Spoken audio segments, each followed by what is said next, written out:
محترم ناظرین اکرام، السلام علیکم ورحمۃ اللہ وبرکاتہ۔ امید کرتا ہوں خیر و عافیت سے ہوں گے اور کافی اچھے ہوں گے۔ دوستو، آپ تھمبنیل دیکھ کر سمجھ گئے ہوں گے کہ آج کا میری ویڈیو بنانے کا مقصد کیا ہے۔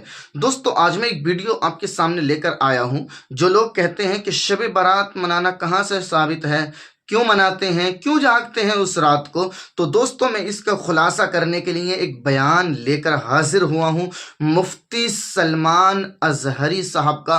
حضرت نے اس ویڈیو کے مادھیم سے بتا دیا ہے کہ شب بارات کہاں سے منانا ثابت ہے اور منانا چاہیے یا نہیں منانا چاہیے، یعنی لوگ جاگتے ہیں تو اس رات کو جاگنا چاہیے یا نہیں جاگنا چاہیے، اور جاگنا ثابت کہاں سے ہے، اس بات کا خلاصہ مفتی سلمان اظہری صاحب نے اس ویڈیو میں کر دیا ہے۔ تو دوستو، میں یہ سوچ رہا ہوں اور میں یہ سوچ رہا تھا کہ اس بات کو میں آپ لوگوں کے سامنے بھی پہنچا دوں۔ دوستو، ٹائم کو برباد نہ کرتے ہوئے، وقت کو ضائع نہ کرتے ہوئے، آئیے اس بیان کو سن لیتے ہیں مفتی صاحب کے۔ معافی مانگنے والا طبقہ تو اچھا طبقہ تھا کہ کم از کم انہیں احساس تو ہے کہ ہمیں کسی سے معافی طلب کرنی چاہیے، اور دلیل مانگنے والے وہ ایسے کامچور ہیں کہ ان کو عبادت سے کوئی غرض نہیں۔ آج بھی ہم سے آتے ساتھ حیدرآباد میں سب سے پہلا سوال یہی ہوا کہ لوگ یہ پوچھتے ہیں کہ یہ کہاں سے ثابت ہے، رات کو آپ جاگتے ہیں، رات کو یہ اس طرح جاگنا کیا ثابت ہے؟ پہلی بات تو یہ ہے کہ ان کی بیٹیوں کی شادی میں، منگنی میں اور مہندی میں جو جاگتے ہیں اس کا ثبوت تو لے آؤ۔ ڈھول بازے کرتے ہو، اس کا ثبوت تو لے آؤ۔ تمہارے برتھ ڈے پارٹیاں تو 12 کے بعد شروع ہوتی ہیں، اس کا ثبوت تو لے آؤ۔ تمہارے پاس دنیاوی مشاغل کے لیے رات جاگنے میں کوئی دلیل کی ضرورت نہیں، اور ایک بندہ مومن اللہ کی یاد کے لیے رات جاگے تو یہ دلیل کس طرح سے آ رہی ہے، کس طرح کا مطالبہ ہے؟ یہ شیطان مطالبہ کرتا ہے۔ حقیقت تو یہ ہے، میں ان لوگوں سے کہتا ہوں جو ناچتے ہوں گاتے ہوں آج کی رات، ہمیں ان سے کوئی سروکار نہیں، لیکن آج کی رات اگر کوئی بندہ عبادت کرتا ہے تو کیا اس سے بھی آپ دلیل پوچھو گے کہ یہ کہاں سے ثابت ہے؟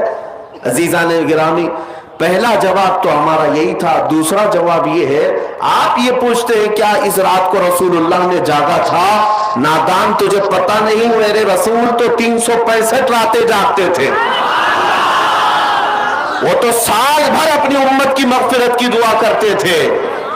آج کی رات کی کیا خصوصیت ہے؟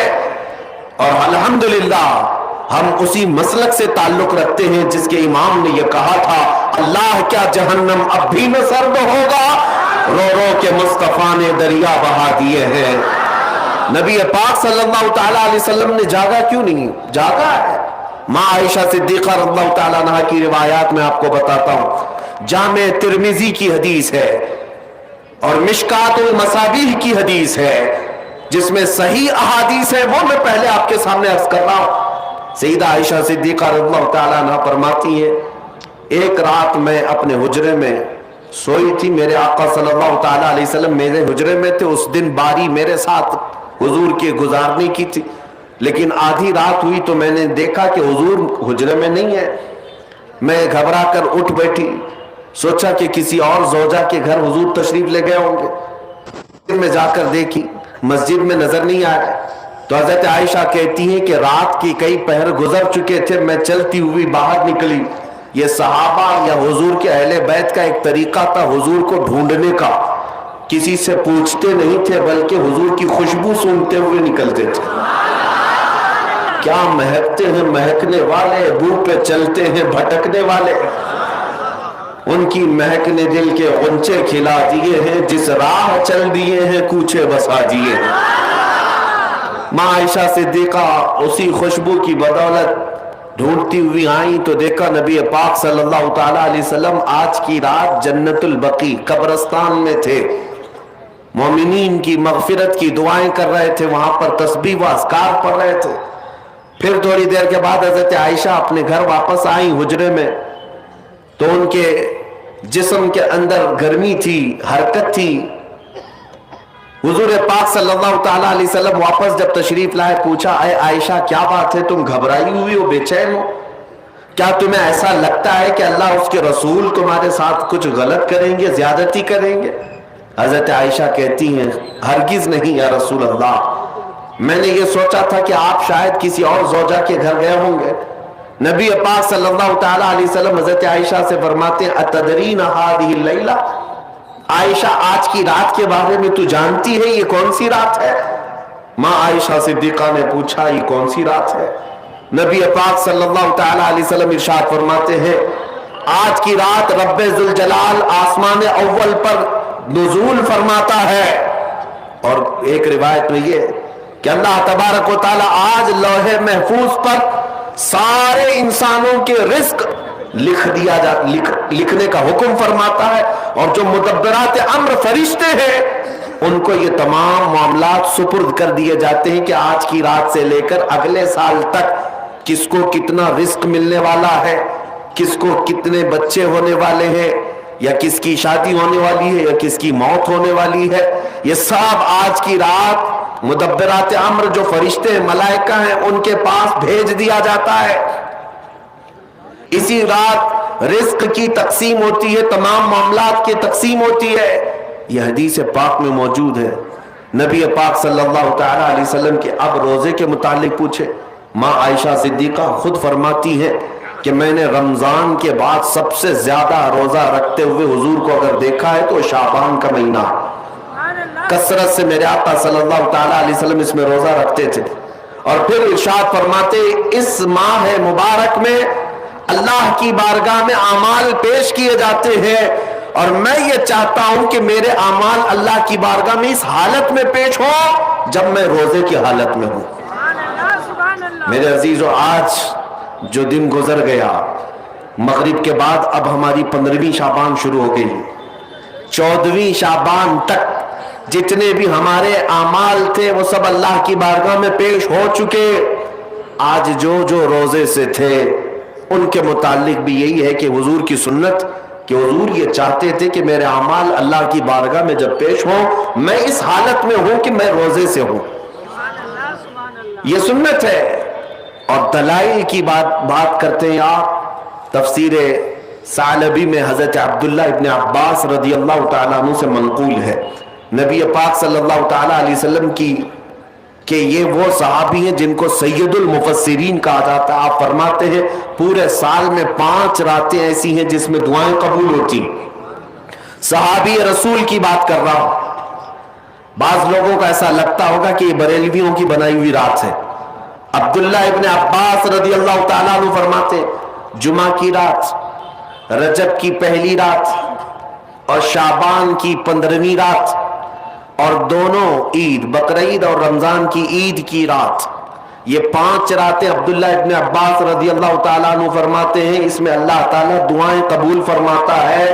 حتیٰ کہ اب میں آپ کو صحاح 6 میں سے ایک حدیث آپ کے سامنے رکھتا ہوں، سنن ابن ماجہ کی حدیث ہے۔ نبی پاک صلی اللہ تعالیٰ علیہ وسلم ارشاد فرماتے جب شعبان کا مہینہ داخل ہو جائے تو اس کی راتوں کو کھڑے ہو جایا کرو اور اس کے دنوں میں روزے رکھا کرو۔ جس کو دلیل کی ضرورت ہے وہ ہم سے پوچھے۔ سنن ابن ماجہ کی حدیث، حضور پاک صلی اللہ علیہ وسلم نے ارشاد فرمایا اذا دخل شہر شعبان فقوموا لیلہا وصوموا نہارہا، جب شعبان کا مہینہ آ جائے تو اس کی راتوں میں قیام کرو اور اس کے دنوں میں روزے رکھو۔ اس میں خصوصیت تو نہیں ہے کوئی بھی، پورے شعبان کے لیے حضور نے فرمایا۔ بعض لوگ یہ کہتے ہیں کہ پھر اس کو 15 کو ہی خاص کیوں کرتے ہیں آپ، 15 کو ہی کیوں خاص کرتے ہیں؟ ان کو پہلا جواب تو یہ ہے میاں ٹھیک ہے ہم 15 کو خاص کرتے ہیں، آپ خاص مت کرو، پورا مہینہ رکھ لو، آپ پورا مہینہ رکھ لو، حضور کی سنت ہے۔ ان کو رکھنا بھی نہیں ہے اور کسی کو رکھنے دینا بھی نہیں ہے۔ یہ کام کس کا ہے؟ ابلیس لعین کا ہے، یہ شیطان مردود کا ہے۔ اسی لیے میرے عزیزوں دلائل بہت سارے ہیں۔ جامع ترمذی کی حدیث میں آپ کے سامنے عرض کر رہا ہوں، اور تفسیر ساوی علی جلالین ایک روایت میں آپ کے سامنے پیش کرتا ہوں۔ شعبان کی کیا ہے سنیے، اس میں جو روایت ہے تفسیر ساوی میں فرماتے ہیں کہ رسول کریم صلی اللہ علیہ وسلم 13 شعبان کی رات کو کھڑے ہوئے، اور یہ مہینہ اسی لیے زیادہ افضل بھی ہے کہ یہ مہینہ میرے مصطفیٰ کا مہینہ ہے۔ اور یہ سرکار غوث پاک رضی اللہ تعالیٰ عنہ کا فرمان غنیت الطالبین میں ہے کہ شعبان کا مہینہ رسول اللہ کا مہینہ ہے، کثرت سے اس میں اپنے رسول کو یاد کرو۔ اب میں آپ کو بتا رہا ہوں جو روایت تفسیر الساوی میں ہے، 13ویں شعبان کو نبی پاک صلی اللہ علیہ وسلم رات میں کھڑے ہوئے اور کیا کیا توجہ، آج لوگ دلیل پوچھ رہے ہیں اپنے نبی کو یاد کرنے کے لیے۔ 13ویں شعبان کو میرے آقا کھڑے ہوئے اور رات بھر مولا کریم کی بارگاہ میں یہ عرض کرنے لگے، مولا میری امت کی بخشش میرے حوالے فرما دے۔ حضور نے 13ویں شعبان کو یہ دعا کی تو روایت میں کہ اللہ تعالیٰ نے اجازت عطا کی کہ آپ کی 1/3 امت کی بخشش آپ کے حوالے، آپ شفاعت کر سکتے ہیں۔ 1/3 1/3 امت کی سفارش آپ کر سکتے ہیں۔ 14ویں رات کو پھر میرے آقا صلی اللہ علیہ وسلم کھڑے ہوئے، رات بھر عرض کرنے لگے، مولا میری امت کی شفاعت میرے حوالے کر دے، ان کی بخشش میرے حوالے کر دے۔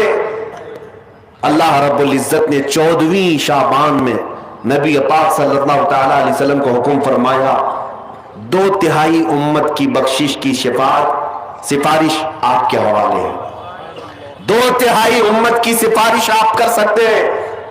نبی پاک صلی اللہ تعالی علیہ وسلم کیا اس پر بھی راضی تھے، بلکہ 15ویں شعبان کی رات آئی، یہ رات، یہ تیسری رات تھی، نبی پاک صلی اللہ علیہ وسلم پھر کھڑے ہوئے اور آج کی رات کھڑے ہو کر نبی پاک صلی اللہ علیہ وسلم نے پھر وہی دعا کی، مولا میری بقیہ امت کی سفارش میرے حوالے فرما دے۔